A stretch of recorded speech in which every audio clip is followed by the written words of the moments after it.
So an entry-level smartphone will cost you upwards of 5,000 or 6,000 rupees, and these phones come with only bare minimum features. You cannot really roll with these kind of smartphones, and people looking to upgrade their bar phones are mostly the target audience for these kind of smartphones.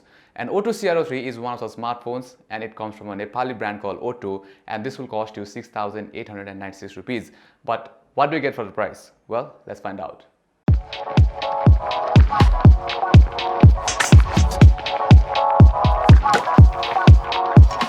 Alright, as always, let's start with the build quality. Now this phone will give you a good first impression while you look at it. It's not anything special, but for the price, it does have a good looking back panel. The material used is plastic here, the back, the size, and it has this brushed finish on the back which looks like a brushed metal, but it's a plastic actually. Well, I like this phone from the back, but not so much from the front. Huge chunky bezels, and especially that chin. That's a huge chin. Well, this phone might not look really cool from the front, but it does have a robust build quality. The back is also removable, but it feels solid all the way through, and the buttons are also clicky and they are at the right position. So the back of this phone has two cameras. On the front you get selfie camera and a flash as well, and as you go down we get capacitive buttons which are non-existent in this day and age. On top there's a headphone jack and a USB Type A port for charging, and then a single speaker at the bottom. And at very last you'll need to open the back panel to access the SD card and two SIM card slots, so it's pretty standard here. Now let's move on to the display. So this phone has a 5-inch display with resolution of 480 by 584, and the display is not that good, the viewing angles are poor, and the display is okay for the price I think.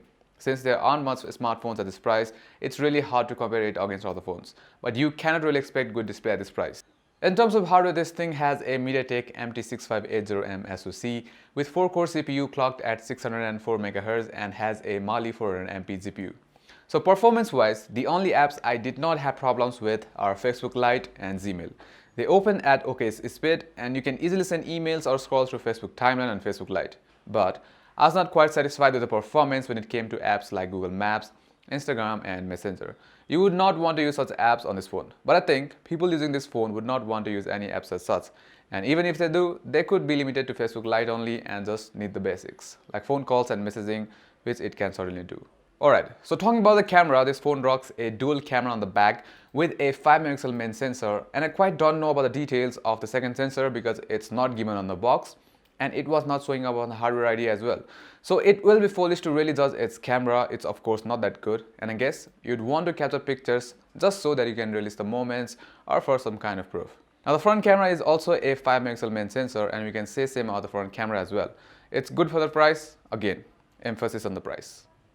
So this phone is running an old software, the Android 6.0, and it's pretty bare bone. You just get the stock Google apps and the phone is quite okay if you're just navigating from home screen to app drawer and or scrolling through settings. But I was surprised when I saw a shortcut for an app named Face Unlock. So yeah, this thing has Face Unlock, but beware, you have to be at completely bright environment to set up the Face Unlock. The Face Unlock surprisingly did work inside the room where the light was low and worked well outdoors as well. But sometimes it did not work on a low light and kept on telling light was too low.